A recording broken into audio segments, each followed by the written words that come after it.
Bonjour à tous. Le platiste le plus con de France a encore atteint des sommets de bêtises. Son dernier torchon nous raconte que Noël est une fête satanique et franc-maçonnique.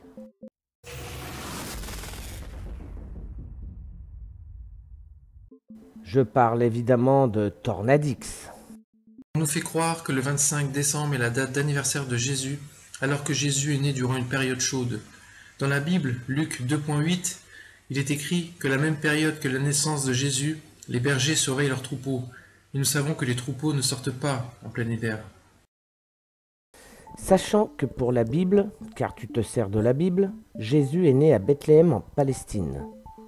On se gardera d'entrer ici sur la date de naissance de Jésus. La température moyenne est de 20 degrés. L'hiver est doux et pluvieux. L'été, le climat est chaud et humide. Il neige seulement dans les régions montagneuses. Ton début est ridicule. Il n'y a pas de sapin là où est né Jésus, tout simplement parce que le sapin est triangle comme une pyramide franc-maçonnique.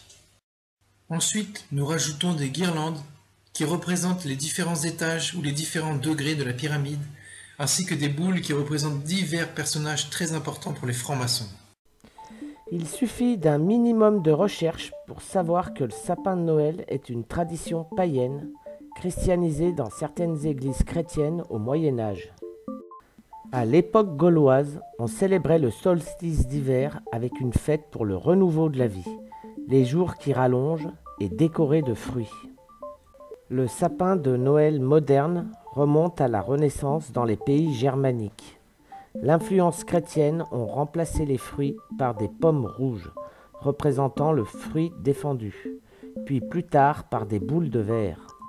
L'étoile symbolise l'étoile de Bethléem, qui guida les rois mages.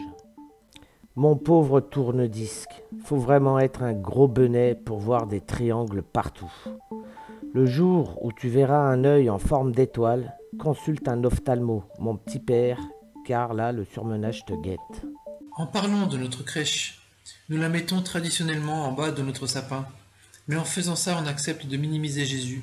On accepte de dire que Jésus est tout en bas de la pyramide et donc tout en bas de la hiérarchie. Je sais pas si t'es débile, mais essaye de mettre ta crèche en haut de ton sapin et balance-nous une photo qu'on rigole. En anglais, le Père Noël se dit Santa. Et Santa, lorsqu'on inverse les lettres, ça donne Satan. Alors d'abord, ce n'est pas Santa, mais Santa Claus, ou Father Christmas. Alors petit péteux, Claus veut dire quoi chez toi? D'ailleurs, si j'inverse les lettres, chez moi, ça fait Atnas. Putain mec, t'es con. Et pour finir, pourquoi le Père Noël vert est-il devenu rouge? Il y a environ un siècle, Coca-Cola a acheté le Père Noël. Et comme vous le savez, Coca-Cola est une entreprise satanique et franc-maçonnique et donc contre Dieu. Ah bon? Coca est satanique? Ben, donne-nous des preuves, baltringue. Ce qui est affirmé sans preuve est rejeté sans preuve. La rumeur attribue à Coca-Cola la paternité du Père Noël rouge. Dans la conscience collective, c'est Coca-Cola qui a donné la couleur rouge au Père Noël.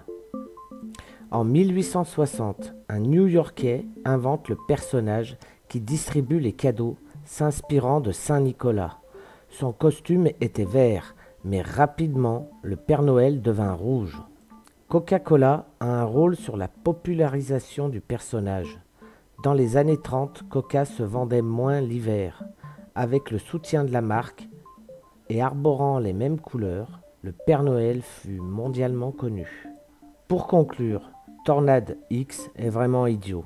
Rien d'autre à dire. Je peux jouer à son propre jeu. Je prends une tornade. Elle forme un triangle. Donc Tornade X est franc-maçon. X, symbole du porno, donc de la décadence. X, signifiant une personne inconnue, mystique.